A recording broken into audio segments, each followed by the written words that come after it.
Hey guys, welcome back to my channel. ಹೇಗಿದ್ದೀರಾ ಎಲ್ಲರೂ? Hope ಎಲ್ಲರೂ ಕೂಡ ಚೆನ್ನಾಗಿದ್ದೀರಾ ಅಂತ. ನಾನು ಕೂಡ ತುಂಬಾ ಚೆನ್ನಾಗಿದ್ದೀನಿ.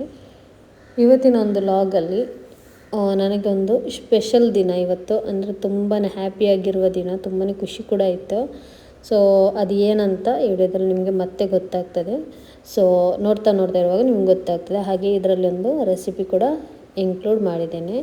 ಇವತ್ತಿನ ಲಾಗ್ಸ್ ಅಂದರೆ ನಾನು ಮಕ್ಕಳೆಲ್ಲ ಶಾಲೆಗೆ ಹೋದ ನಂತರ ಅದ ನಂತರ ನಾನು ಮಾಡೋದು ಇದು ಕ್ಲೀನಿಂಗ್ಸ್ ಎಲ್ಲ ಆಗಿರ್ತದೆ. ಸ್ವಲ್ಪ ಅವರು ಹೋದ ನಂತರ ಅವ್ರು ತಿಂದದ್ದು ಅವರಿಗೆ ಮಾಡಿಕೊಟ್ಟ ಎಲ್ಲ ಪಾತ್ರೆ ಇತ್ತು, ಅದನ್ನೆಲ್ಲ ಚೆನ್ನಾಗಿ ವಾಶ್ ಮಾಡಿ ಎಲ್ಲವನ್ನು ಕ್ಲೀನ್ ಮಾಡಿದ ನಂತರ ಲಂಚಿಗೆ ಪ್ರಿಪ್ರೇಷನ್ ಮಾಡ್ತಾ ಇದ್ದೇನೆ. ಅದರಲ್ಲಿ ನಾನು ಇವತ್ತು ಒಂದು ಸಾಂಬಾರ್ದು ರೆಸಿಪಿ ಕೂಡ ಇದರಲ್ಲಿ ಹಾಕ್ತಾ ಇದ್ದೇನೆ. ಸೊ ಅದು ಹೇಗೆ ಮಾಡೋದು, ಯಾವ ಥರ ಮಾಡಿದೆ ಅಂತೆಲ್ಲ ನಿಮಗೆ ಈ ವಿಡಿಯೋದಲ್ಲಿ ನಾನು ಹೇಳ್ತಾ ಇದ್ದೇನೆ. ಮೊದಲಿಗೆ ನಾನೆಲ್ಲ ಕ್ಲೀನೆಲ್ಲ ಆಯಿತು, ನಂದೆಲ್ಲ ಕ್ಲೀನ್ ಮಾಡಿದ ನಂತರ ಅಲ್ಲಿ ಸೆಟ್ ಮಾಡಿದೆ. ಕ್ಲೀನ್ ಮಾಡಲಿಕ್ಕೆ ಜಾಸ್ತಿ ಏನಿರಲ್ಲ ನನಗೆ, ಯಾಕೆಂದರೆ ಆವಾಗಲೇ ವಾಶ್ ಮಾಡಿ ಎಲ್ಲ ಇಡ್ತೇನೆ. ಹಾಗಾಗಿ ಇವಾಗ ನಾನು ಲಂಚಿಗೆ ಅಂತ ಬಾಯ್ಲ್ಡ್ ರೈಸ್ ಅದೊಂದು 2 ಗ್ಲಾಸನ್ನು ಹಾಕಿ ಅದನ್ನು ಕೂಡ ಹಾಕಿ ನಾನು ವಾಶ್ ಮಾಡಿ ಚೆನ್ನಾಗಿ ಬಾಯ್ಲ್ ಆಗಲಿಕ್ಕೆ ನಾನು ಗ್ಯಾಸಲ್ಲಿ ಇಟ್ಟೆ. ಆದ ನಂತರ ಅದು ಕುದಿ ಬಂದ ನಂತರ ನಾನು ಅದನ್ನು ರೈಸ್ ಕುಕ್ಕರ್ ಉಂಟಲ್ವ ಅದರಲ್ಲಿ ನಾನು ಇಟ್ಟರೆ ಅದು ಮಧ್ಯಾಹ್ನವಾಗ ಚೆನ್ನಾಗಿ ಬೆಂದು ಬರ್ತದೆ.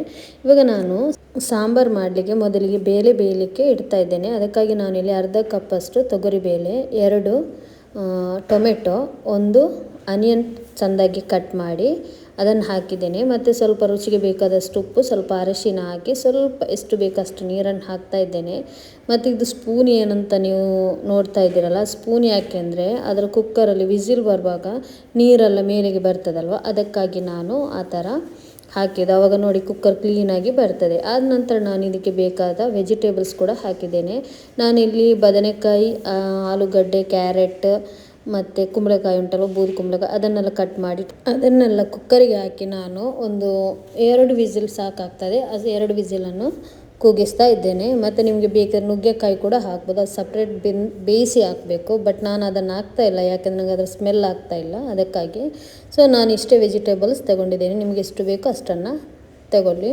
ಮತ್ತು ಇಲ್ಲಿ ಇದಕ್ಕೆ ನಾನು ಸ್ವಲ್ಪ ಗ್ರೇವಿ ಥರ ಮಾಡಲಿಕ್ಕೆ ಇದೊಂದು ತುಂಬಾ ಚೆನ್ನಾಗಿರ್ತದೆ. ಈ ಥರ ನಾವು ಸಾಂಬಾರು ಮಾಡಿದರೆ ಈ ಥರ ಹೋಟೆಲ್ ಸೈಡಲ್ಲೆಲ್ಲ ನಮ್ಮ ಮಂಗಳೂರು ಕಡೆ ತುಂಬ ಸಿಗ್ತದೆ, ಪೂರಿಗೆ ಅಲ್ಲಾಂದರೆ ಅನ್ನದ ಜೊತೆ ಎಲ್ಲ ಸಿಗ್ತದೆ.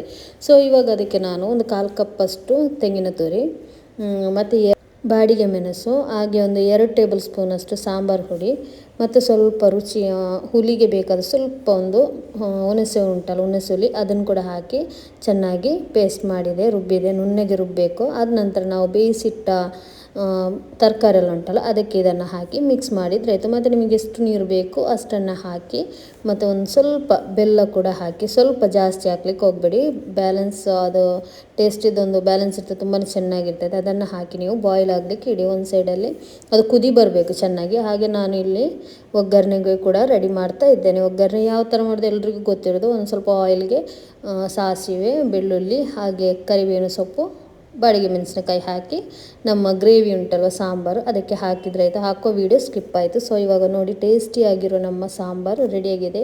ಅನ್ನದ ಜೊತೆ, ಪೂರಿ ಜೊತೆ ಅಥವಾ ಚಪಾತಿ ಯಾವುದ್ರ ಜೊತೆ ಕೂಡ ಇದು ಕಾಂಬಿನೇಷನ್ ತುಂಬಾ ಚೆನ್ನಾಗಿರ್ತದೆ. ಈ ಥರ ಮಸಾಲ ಮಾಡಿ ನೀವು ಏನಂದರೆ ಸಾಂಬಾರನ್ನು ಮಾಡಿ ತುಂಬಾ ಚೆನ್ನಾಗಿರ್ತದೆ. ಹಾಗೆ ನಾನು ಸ್ಟಾರ್ಟಿಂಗ್ ನಿಮಗೆ ಹೇಳಿದೆ, ನಾನು ಏನಂದರೆ ಒಂದು ಹ್ಯಾಪಿ ಮೂಮೆಂಟ್ ಇದೆ ಇವತ್ತಂದರೆ ಅಂತ. ಅದು ಏನಂದರೆ ನಾನು ನನ್ನ ಫ್ರೆಂಡ್ ಜೊತೆಗೆ ಹೊರಗಡೆ ಹೋಗಿದ್ದು. ನಾನು ಮತ್ತು ಅವಳು ಒಂದು 10th ಸ್ಟ್ಯಾಂಡರ್ಡ್ ಇರುವಾಗ ಬೆಸ್ಟ್ ಫ್ರೆಂಡ್ ಆಗಿದ್ವಿ, ತುಂಬ ಅಂದರೆ ತುಂಬಾ ಕ್ಲೋಸ್ ಇದ್ವಿ. ಅವಳ ಜೊತೆ ನಾನು ಮ್ಯಾಂಗ್ಳೂರಿಗೆ ಹೋಗಿದ್ವಿ. ಈದ್ ಮಿಲಾದ್ ಸ್ವಲ್ಪ ಪರ್ಚೇಸ್ ಮಾಡಲಿಕ್ಕಿತ್ತು ಅವಳಿಗೆ, ಅವಳ ಮಕ್ಕಳಿಗೆ. ಸೊ ನಾನಾಗಿ ಅವಳ ಜೊತೆ ಟೈಮ್ ಕೂಡ ನಾವು ಸ್ಪೆಂಡ್ ಮಾಡಿದ ಹಾಗೆ ಆಗ್ತದೆ ಅಂತ ಹೇಳಿ ನಾನು ಕೂಡ ಫ್ರೀ ಇದ್ದೆ. ಹಾಗಾಗಿ ಅಲ್ಲಿಗೆ ಹೋದ್ವಿ. ಹೋದ ನಂತರ ಶಾಪಿಂಗ್ ಆದ ನಂತರ ಹೀಗೆ ನೋಡ್ತಾ ವಿಶಾಲ್ ಮಾರ್ಟಿಗೆ ಕೂಡ ಹೋಗಿ ಸುಮ್ಮನೆ ಅಲ್ಲಿ ಏನು ಪರ್ಚೇಸ್ ಮಾಡಲಿಲ್ಲ, ಸುಮ್ಮನೆ ಜಸ್ಟ್ ನೋಡಿ ಬಂದ್ವಿ. ಅಲ್ಲಿ ವೀಡಿಯೋಸ್ ಮಾಡಲಿಕ್ಕೆ ಬಿಡಲಿಲ್ಲ, ಅವರು ಅಲೌಡ್ ಇಲ್ಲ ಅಂತ ಹೇಳಿದರು. ಹಾಗೆ ಅವಳ ಜೊತೆ ಟೈಮ್ ಸ್ಪೆಂಡ್ ಮಾಡಿ ನಾವು ಒಂದು 3 ಗಂಟೆ ಆಗುವಾಗ ನಾವು ಮನೆಗೆ ಬಂದು ರೀಚ್ ಆಗಿದ್ವಿ. ಅಷ್ಟರಲ್ಲಿ ನಮಗೆ ಮಕ್ಕಳು ಕೂಡ ಬರ್ತಾರೆ 3:30 ಆಗುವಾಗ.